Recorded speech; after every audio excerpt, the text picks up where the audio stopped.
अध्याय 9। हंसी की आवाज। उस दिन आरुष ने बहुत तरह की खुशियां देखी। पोहे की खट्टी खुशी, स्कूल जाते हुए उल्टे तोते की अचानक खुशी, चौक टूटने की सरप्राइज खुशी और लंच में विहान का पानी अपने ही जूते पर गिरा लेना। ये तो सीधी हंसी वाली खुशी थी। शाम को उसने नोटबुक खोली। सूरज में 8 किरणें थीं। अब सिर्फ एक जगह खाली थी। पन्ने पर एक टेढ़ी मुस्कान बनी। फिर लिखा आया, आज अपनी हंसी की चाल पहचाननी है। आरुष ने पूछा, हंसी की भी चाल होती है?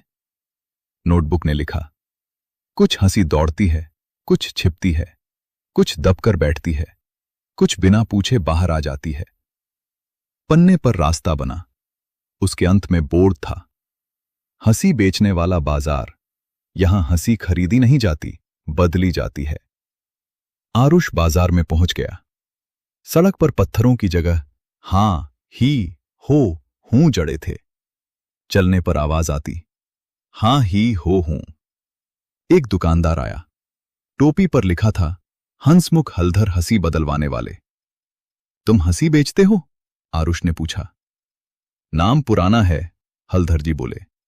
यहां लोग अपनी हंसी रखकर दूसरी हंसी ट्राई करते हैं, जैसे टोपी ट्राई करते हैं। पहली दुकान थी, मेहमानों वाली मुस्कान। मुस्कानें बहुत पोलाइट थीं। नमस्ते जी, बहुत अच्छा लगा। अरे कोई बात नहीं। आरुष ने ट्राई की। गाल खिंच गए। काम की है, उसने कहा, पर पूरे दिन रखूं तो गाल दुखेंगे। दूसरी दुकान, स्कूल असेंबली वाली दबाई हंसी। हंसियां मुंह पर हाथ रखे कांप रही थीं। आरुष ने ट्राई की। पेट हिल रहा था, मुंह बंद था, आंखों में पानी। फिर वह जोर से हंस पड़ा। दुकान की सारी दबाई हंसियां भी फूट पड़ी। तीसरी जगह, गुदगुदी विभाग। बोर्ड पर लिखा था, बिना अनुमति गुदगुदी मना है, हंसी की भी इज्जत होती है। एक पंखुड़ी ने पूछा, रेडी? फिर हथेली पर लगी। दूसरी कान के पास आई। बस, आरुष ने कहा। पंखुड़ियां पीछे हट गईं। हलधर जी बोले, अच्छा, तुम्हारा साफ मन का नहीं काम कर रहा है। फिर सॉरी वाली आधी मुस्कान, बंदर जैसी हंसी, फोटो वाली स्माइल, खुद पर हंसने वाली हंसी, दादी की धीमी हंसी। हर हंसी का अपना रंग था, पर जेब वाला सूरज पूरा नहीं बजा। हलधर जी ने कहा, तुम्हारा सूरज तुम्हारी अपनी हंसी ढूंढ रहा है। तभी सामने चमकदार दुकान दिखी। परफेक्ट लाफ पार्लर, हर जगह चलने वाली चमकदार हंसी। अंदर हंसियां बराबर थीं, 3 सेकंड की। हा हा हा, फिर बंद। दुकानदार बोला, न ज्यादा न कम। कोई नहीं कहेगा कि तुम्हारी हंसी अजीब है। आरुष ने ट्राई की। हा हा हा, सही थी, साफ थी, कंट्रोल में थी। दुकानदार बोला, रखना चाहो तो अपनी असली हंसी थोड़ी देर जमा करनी होगी। आरुष ने सोचा, बस ट्राई ही तो करना है।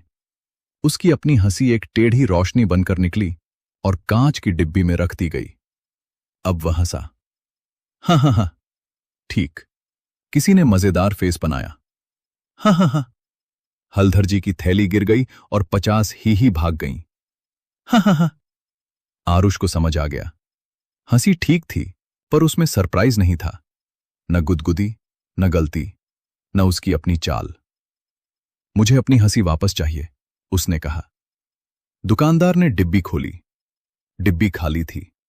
पीछे से आवाज आई, खी।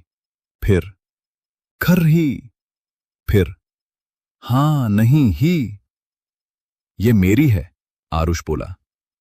वे भटकी हुई हंसियों की गली में दौड़े।